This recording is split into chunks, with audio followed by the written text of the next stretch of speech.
Dr. Maxamed Daawud Qowdhan oo ka mid ah dhakhaatiirta ugu caansan deegaanada Soomaalida oo maanta xafiiskiisa si gaar ah ula hadlay telefishinka codka Bariga Afrika ayaa sheegay inuu qaadku yahay kala isugu gudbin karo xanuunada faafa waxaana xukuumadda Soomaaliland ugu baaqay in la joojiyo qaadka oo bulshadu ay isweydiinayso dhamaanteed hatta kuwa qaadka cunaya iyo kuwa aan cunin intuu isweydiinaysa masalan haddaan iraado maanta kuwii joojin lahaa baa cunaya oo madaxweynayaashii maxay wasiiradii agaasimayaashii taliyayaashii ciidamada booliska taliyayaashii maartay militariga kuwii nabad sugidda dadkii dalka u talinayba badankoodu ay wada yihiin qaad cunayaal qaadka haddaan dalka Itoobiya aanu inala shaqayn oo dawladda Itoobiya aanay arrintan u qaadan halis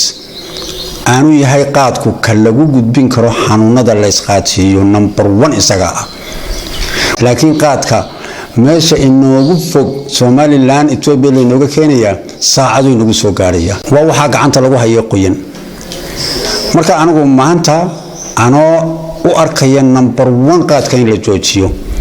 haddana habkii lagu joojin lahaa ma arkayo haddii kala dadka Soomaaliland oo dhaniba xuduudaha ka bixi waxa laga yaabaana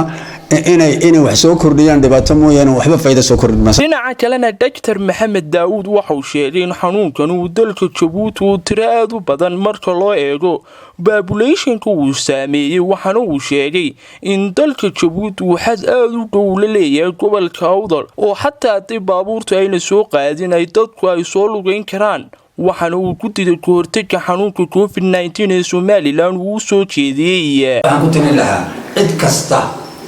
oo Djibouti looga yimaada dadka haw sheegaan 15 maalmood inay hadday reerihiin hatta meel iska degaan oo goonidooda hadan caruuriyo iyo waayelba 15 ka cisho haddii wax ku soo baxaan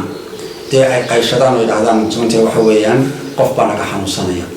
waa la test garayn waa la baari haddii lagu ogaadana waa la daryeeyay marka waxa weeyaan waxaan aad iyo aad dawladda Soomaaliya maartay iyo dadweynaha ugu boorinaya iyo ciidamada cid kasta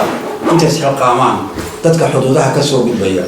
ama xagga Itoobiya ka imanaya gaar ahaan Djibouti ka imanaya in xiriir la yeesho oo aan maartay loo ogolaanin in dadka inay soo dhaxgalaan la waraysto oo cidii xanuun lagu arkana la joojiyo cidii kalena 15 maalmood meel lagu hayo ama guriga lagu hayo ama halka cidda tambuug la siiyo waxaan kaga badbaadi karnaa waxa weeyaan xanuunku waxa weeye innaka inagama dhaxbilaami karaan xanuunku dad baa keenaya ama cid xanuunsanaysa iman karta dadkaas sidii loo maamuli lahaa ee loo maareyn lahaa fargada waqtigana waxaan inagu waaninayaa gudigaas oo inaydan maanta lagu fakirin way waxyaalo fara badan waxa dir moodaan dadkeena faqriga googooyay oo waxa laga yaabaa ninka maanta xil la saaraa ma joogay meeshan farxayo ma ka heliyo maartay ku fikira waxa maanta waxa weeyaan waa naftada ka qaad oo naftada u qaad inaad maartay si serious oo dhaba gudigaas oo shaqaysan cidii waxayna taraysa ee aqoon inagu taraysa ee maartay dhaqaale inagu taraysa ee tare inagu taraysana in la shaqaysan baan inagu waaninayo ugu dambeynna Dr. Maxamed Daawud Qowdhan agaasimaha isbitaalka Al-Xayaat ee magaalada Booramo waxa uu sheegay in aanu la qabin hadalkii Dr. Koboose ahaa in dadku ay baadiyaasha u baxaan waxaana uu Dr. Maxamed Daawud sheegay in dadku ay taxadiraan baadiyaha loo baxo iyo meelaha la tago anu tamaamisani wali wax weyn oo ka qayrina ma jirto aan ku tani lahaa cid kasta dadku waxaan leeyahay taxadir ha qaataan taxadir fara badan ha qaataan sida la sheegayo qofka kale gacan qaadkii sidii horeba loogu celceliyo hal iska daayo marka qofku uu hindhisayo iyo marka uu qufacayo afkiisa iyo sinkiisa waa labada meelood ee ugu khatarta badan ee xanuunka laga gudbiyo ama maraha saaro ama gacmaha saaro Cabdirasaaq Cumar Macadawliyo telefishinka codka Bariga Afrika Boorama.